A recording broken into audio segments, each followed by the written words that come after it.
Манай цаана бүгдээ өнөөдрийн хичээлээр бид нэр англи хэлний conditional гэсэн сэдвийг үзнэ. За, conditional гэж таны бодлоор юу вэ? Энийг монголоор юу гэж хэлдэг вэ? Хэрвээ ингүүл ингэж тэгвэл шалгалттай юм гэж байна. Conditional-ийг бид нэр болохоор монгол хэлэндээ болцол төгөлбөр гэж болохоор хэлдэг. За, тэгээд цаашаа үргэлжлүүлье. За. Conditional нь болохоор үзэн дөрвөн төрөлтэй байдаг. Zero conditional буюу T conditional, тэгээ first conditional, second conditional, third conditional. За тэгэхээр эзэн энэ дөрвөн conditional-ыг ерөнхийдөө маш товчоор тайлбарлаж хэлэх юм бол zero conditional гэдэг T conditional ерөнхийдөө үнэн байдаг бодит тэгээ баримт нотлоготой зүйлсийг болохоор бид нар zero conditional-ыг ашиглаж хэлдэг байх нэ. За нэгдүгээр conditional дээр болохоор боломжит ирээдүйн нөхцөл байдал. Ирээдүйд ингээд болж ингээд болцсошгүй тухайн зүйлийг болохоор бид нар нэгдүгээр conditional-аар болохоор хэлдэг байх нэ. За хоёрдугаар conditional нь болохоор бодит бус тэгээд төсөөллийн одоо ба ирээдүй. Ингээд ерөөдөө бодит гэж тухайн хүн ингээд өөрөө бодоод тэгээд тухайн бодлоо илэрхийлэхтэй болохоор хоёрдугаар conditional-аар ашиглаж хэлдэг байх нэ. Гуравдугаар conditional нь болохоор бодит бус тэгээд өнгөрсөн ба харсан зүйлсийн араас болохоор хэлдэг байна. За одоо хэвлээ энэ бүгдийн талаар илүү дэлгэрэнгүй үздэгэ. За zero conditional-ийн үйлбэрийн бүтэн нь болохоор if авлаа, if-ийнхаа ардаас present simple цагийг аваад тэгээд таслал аваад present simple цаг ардаас нь орж өгдөг байх нэ. За тэгээд zero conditional-ийг ашиглах нөхцөл нь болохоор zero conditional нь англи хэлний бодит үргэлж үнэн байдаг нөхцөл үр дагаврыг илэрхийлдэг хэлбэр юм аа. За хөвчлэн ямар үед ашигладаг вэ гэхээр байгалийн хууль, шинжлэх ухааны үнэн, дүрм, тэгээд дадал, байнга тавтагддаг зүйлсээр ашиглаа. Zero conditional-ыг болохоор бид нар үзэхдээ болохоор мөн валын дөрөв зэрэг гэж болохоор үздэг. Тэгвэл тэгнэ, ингүүл ингэн, юм болвол ингэн, юм болвол тэгнэ гэдэг тухайн ингээд нөхцөл байдал үүсээд тухайн нөхцөл байдлаас гарах үр дагавар буюу үр дүн нь хацаагүй яг нэг байдаг. Тэгээд тэр нь үргэлж ингээд үнэн байдаг бодтой тийм зүйлсээр болохоор бид нар zero conditional-ыг ашиглаж хэлдэг байна. Баярлалаа. Жишээ хэлбэртэй танилцгаая. Тэгээд жишээ хэлбэрийнхаа эхний хэлбэрийг эхлээ бөөндөө хамтдаа уншъя. If you exercise regularly, you stay healthy. Хэрвээ та тогтмол дасгал хөдөлгөөн ивэл эрүүл байна. Бид нар ингээд өдөр тутамдаа байнга тогтмол дасгал хөдөлгөөн ивэл энэ эрүүл байх нь үнэн үү? Энэ бол гарцаагүй үнэн зүйлээ. За if the sun sets it gets dark. За хэрвээ нар жаргал харахгүй болно. Энэ нар жаргал харахгүй болох нь үнэн үү? Энэ бол байгалийн үйл буюу энэ бол гарцаагүй үнэн. Энийг өөрчлөх боломжгүй үнэн болохоор хэвлээ энэ үйлдэл хэлдэг zero conditional-ыг ашиглаж хэлдэг байх нэ.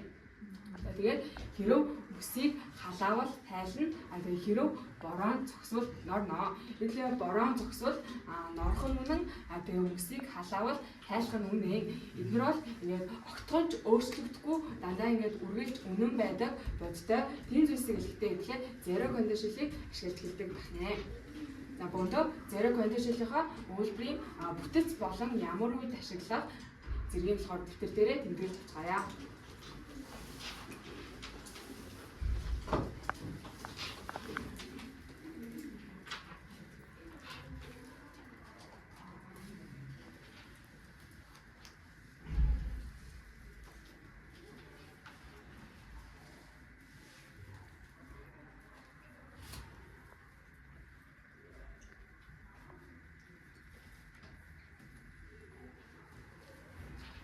Бөөндөө дараачихаа conditional-ыг үзье. Энэ бол нэгдүгээр conditional. Нэгдүгээр conditional-ийн үйлбэрийн бүтэн нь болохоор if авлаа, if-ийнхаа ардаас бөөндөө present simple цагийг аваад тэгээд will аваад ардаас нь verb буюу үйл үг авчих нэ.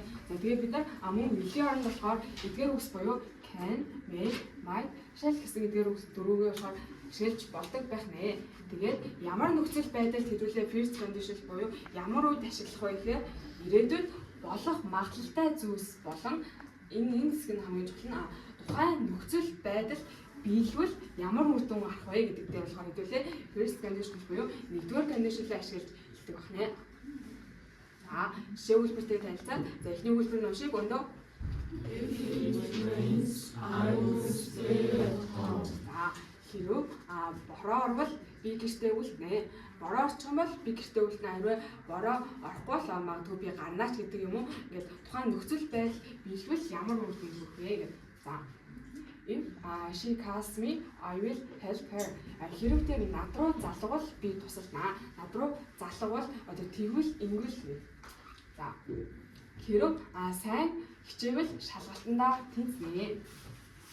Тэгээд тухайн нөхцөл байдал биелвэл ямар үр дүн гарах вэ гэдэг нь болохоор хамгийн гол ингээд бид нэр анхаарах зүйлс нь мөн тэгээд энэ өгүүлбэр дээр болохоор тухайн нөхцөл байдал буюу ингээд хэрвээ ингээд сайн хичээх юм бол шалгалтандаа тэнцэн хэрвээ тухайн нөхцөл байдал нь биелээгүй буюу сайн хичээж чаддаг бол шалгалтандаа унах нэ. За тэгээд энэ хүү чин дээр болохоор хэдүүлээ first condition буюу нэгдүгээр condition ашиглаж хэлдэг байна. Тэгэхээр нэгдүгээр condition-ийнхаа өгүүлбэрийн бүтэц мөн ямар үед ашиглах вэ гэдэг нь болохоор бичиж байгаа.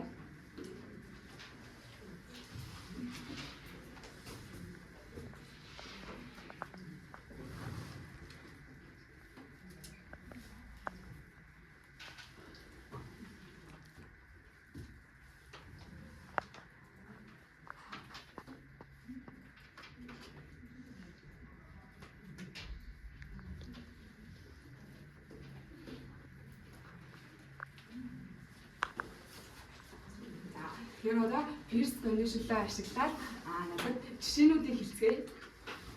First condition дээр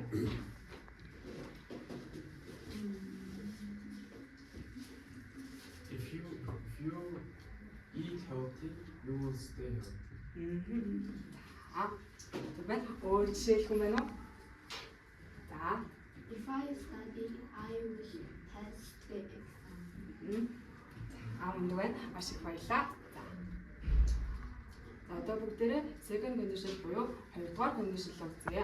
Хоёрдугаар condition-ийн үйлдвэрийнх нь бүтэн нь болохоор if авлаа, if-ийнхээ ардаас past simple авна. Тэгээд would аваад ардаас нь verb буюу үйл үгээ авч өгнө. За second condition нь ирээдүйд болох магадлал бага. Энэ бол маш бага шүү. Ирээдүйд болох магадлал маш багатай. Тийм үү? Бодит бус тэгээд төсөөлийн нөхцөл байдлыг илэрхийлэхэд ашигладаг. Ерөнхийдөө хүн ингээд бодцоо зүйлээ илэрхийлэхдээ second condition-ийг сонирхолтой ашиглаж хэлдэг байна. За тэгээд жишээ үйлдвэртэй танилцъя. Жишээ үйлдвэр уншаарай.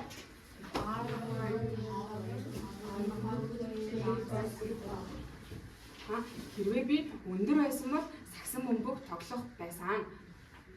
Тэгээд одоо энэ харсанчлан ирээдүйд болох магадлал маш бага. Одоо хүн ингээд намхан байж байгаа л ингээд юу ингээд огцон өсвөл тэгээд сакс тоглоод байхгүй. Би яг мэдээ тодорхой хэмжээнд өсөж гисэн. Энэ бол магадлал ингээд маш бага зүйл. За тэгээд if I had more money, I would buy a new phone. Хэрвээ надад илүү их мөнгө байсан бол би шинэ нууц авах байсан.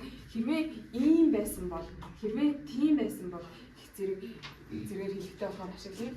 Тэгээд хэрвээ бид далайн эрэгт ойр амьдардаг байсан бол өдөр бүр сэлэх байсан.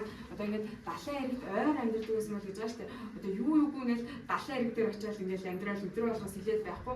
Хэрвээ одоо ингээд далайн эрэг дээр бид ойрхон амьдардаг байсан бол тэгэх байсан да, ингэх байсан да гэдэг ингээд бодлоо ингээд төсөөллөө ингээд бодит ялгаж ингээд ярихтаа болохоор үлээ хоёрдугаар condition-ийг ашигладаг байна. За тэгээд хоёрдугаар condition дээр үйлдвэрийн жишээ хэлэх юм байна уу? За. If I were rich, I will travel the world. Баярлалаа. Ануна. If I won the lottery, I would travel. If I were richer, I won't start that long haul. Жишээлсэн бүхүүдэд гана. If I had a superpower, I would protect the globe from the criminals. Юу. Жишээлсэн бүхүүдэд маш их баярлалаа. Хэдүүлээ second condition-ийнхаа хамгийн чухал хэсэг буюу өгүүлбэрийн бүтэц тэгээ мөн ямар үед ашиглах вэ? Ямар нөхцөлд ашиглах вэ гэдгийг төр дээрээ тэмдэглэж авъя.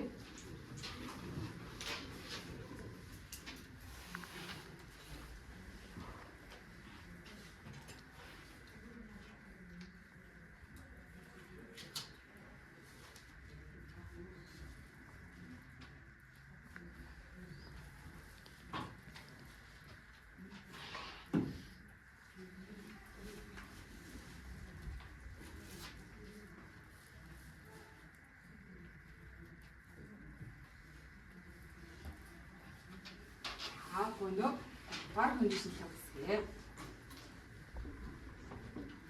Хамгийн сүүлчийн буюу 3-р кондишнлийг үйлдвэрийн бүтэн нь болохоор if авлаа, if-ийн ардаас past perfect аваад тэгээ would have аваад past participle-ийг ашигладаг байна. За тэгээ 3-р кондишнлийн ашиглах нөхцөл нь болохоор өнгөрсөнд босон тэгээ бодит бус нөхцөл байдал харамслыг илэрхийлэхэд болохоор ашигладаг.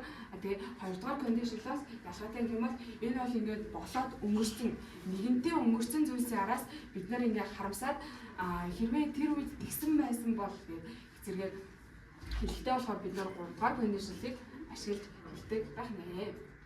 За жишээ үйлдвэртэй танилцъя. Эхний үйлдвэрийн бөөнд хамтдаа уншъя.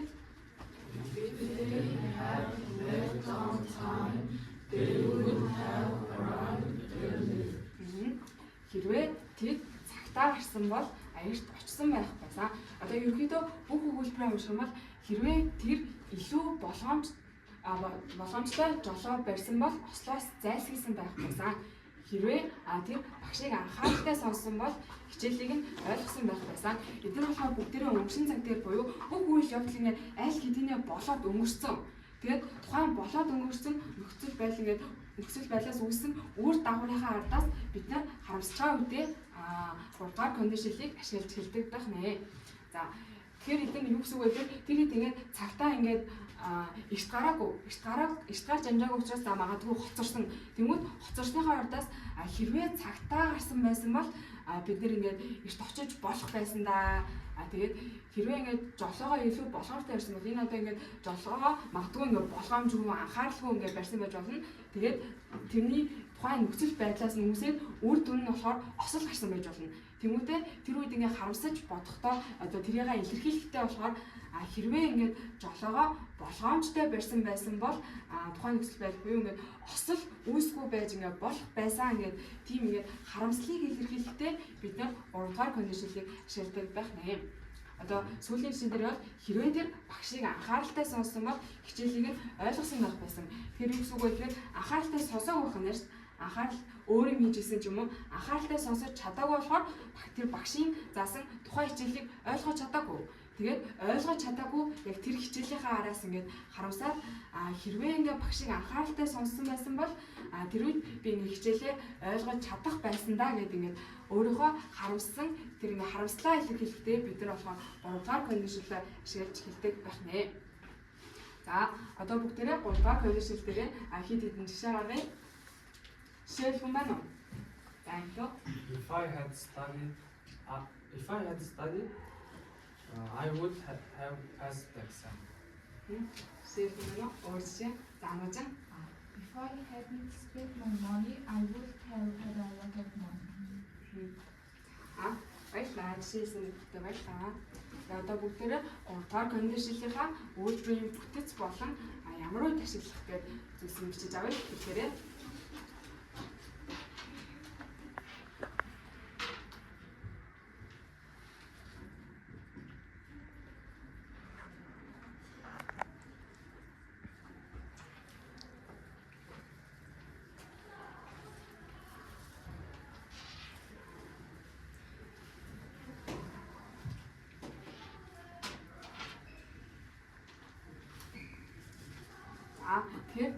бид нар болохоор ерөнхийдөө zero conditional, first conditional, тэгээ second conditional, third conditional гэдэг кондишнлийнхаа дөрвөлнгийн үзлээ. Тэгээд ямар үед яаж ашиглахыг сурлаа. Тэгээ мөн үйлдвэрийн бүтцийг болохоор мөн сурлаа.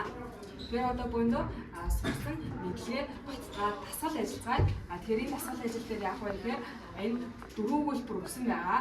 Тэгээд энэ өгсөн дөрвөн үйлдвэрийг бөөндөө уншаад аль нь ямар кондишнл мөн ямар учраас энэ кондишнл гэж бодож байгаа вэ гэдгийг болохоор хэдүүлээ хэлцгээе.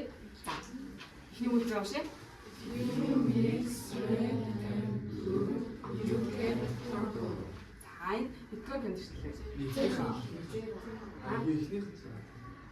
Zero conditional. Яагаад zero conditional гэж бодож байгаа вэ? тодорхой болохоор За ингээд үнэн байдаг зүйл болохоор энэ бол zero conditional ба. За, хоёрдугаар үйлдвэр уншъя. If I had a car, I would drive to school. За, энэ хэдгээр conditional вэ?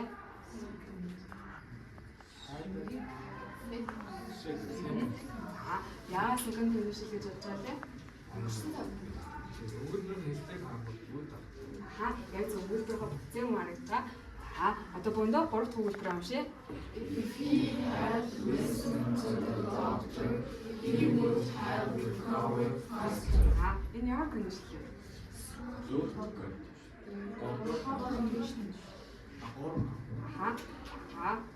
Яагаад 3 дахь condition гэж бодож байна? Хамсан байна. Ингээд өгүүлбэрийн бүтэц болон харамсал илэрхийлэгдэж байгаа учраас энэ бол 3 дахь condition. За сүүлийн өгүүлбэр уншъя. Sunny will go outside. За энэ нэгдүгээр condition. Яагаад нэгдүгээр condition гэж бодож байгаа вэ? Одоо бөндөө харагдаа байна. Эхний өгүүлбэр нь zero condition. Хоёр дахь өгүүлбэр нь second condition. Гурав дахь өгүүлбэр нь first condition. Дөрөв дахь өгүүлбэр нь first condition. Тэгэхээр бидний сурсан мэдлэг үнэн байсан байна. Хариулсан хариулт зөв байсан байна. За тэгээд өнөөдрийн хичээлийн дүгнэлт хэлэх юм бол бид нэр болохоор өнөөдөр condition-ийн дөрвөн төрлөө үзлээ. Тэгээд дөрвөлгийнх нь үйлдвэрийн бүтэцтэй танилцлаа. Мөн ямар үйл яаж шилжих талаар сураад жишээ үйлдвэр дээр сурчлаа. Тэгээд мөн хамгийн сүүлд нь сурсан бүх бидлэгээ баттгаад бүгдийн зөв хариулсан болохоор та бүгдийг маш сайн ойлгосон байх гэж ойлгож байна. Хичээл зүгтээ болцоод баярлалаа.